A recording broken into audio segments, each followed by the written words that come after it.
dadka bar baa dabadda ku qurxoon guryaha markay tagaan bahal waxay idinku khayr badan ka reerkiisa ugu khayr badan buu nabigu yidhi dadka bar baa dabadda ku qurxoon guryaha markay tagaanna bahal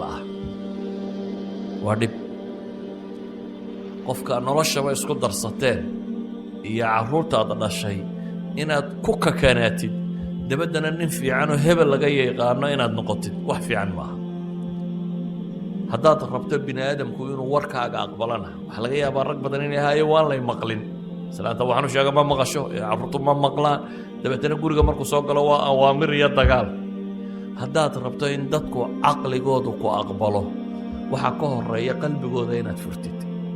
qofkaad qalbigiisa furi kari weydid caqligiisa ma furi kartid qalbiga maxaa lagu furaa alxanaanu waalxub waalkalima ayiba qofku aad si fiican ula hadasho tusaale yar carruurteennu guriga waa ka sii cararaan markay kindergarten xadaanada meesha carruurta lagu haya iyo iskuulkiiyo way jecel yihiin maxaa jira iskuulka markuu soo galo ama ka yari markuu xadaanada soo gala ee habarta joogtaa dhunkanaysa intay u fadhiisato ayay hag siinaysaa laabta u saaraysaa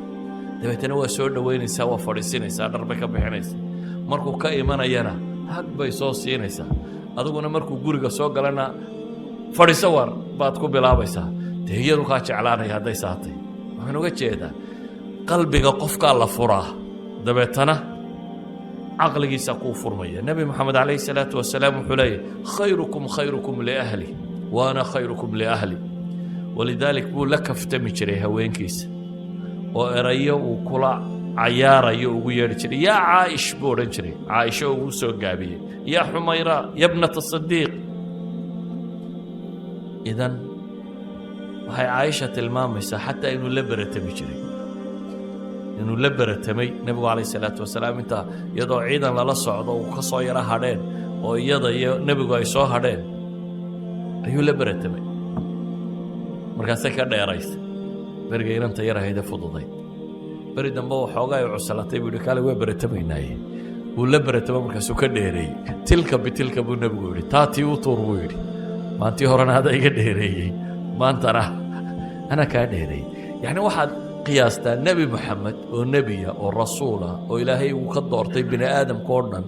oo ummad dhan madaxweynaheeda oo inan yaroo 12 jira la beratamaya caaisha wuxuu nebigu ka dhintay iyadoo 18 jira inan yaroo 12 jira la beratamaya waxay tilmaamaysaa nebigu calayhi salaatu wasalaam qaabku uu la noolaa reerkiisa ilaa xad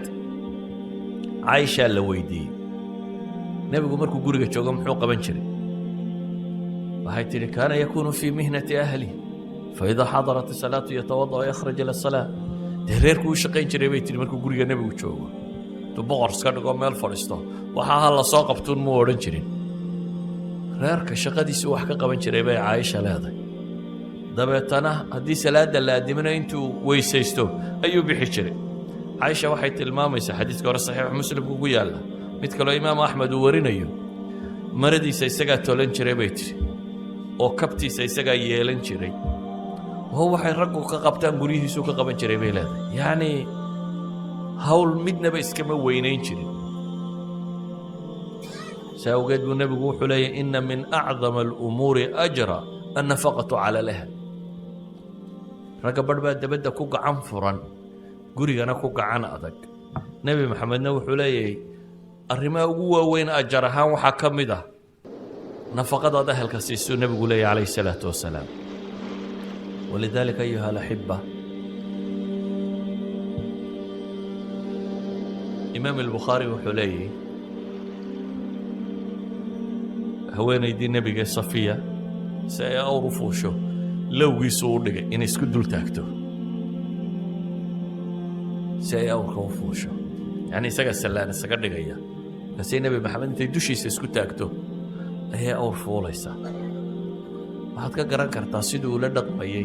khadiijo dhimatay haweenaydiisii hore ee dhimatay radia allahu canha wa ardaaha ayuu iyadoo dhimatay buu dadkii iyo dumarkii iyo dadkii ay asxaabta la ahaan jirtay ayuu weli hadiyada u dirayay khadiijo ma noola laakiin xidhiidhinuu xidhiidhinaya iyada buu kuwii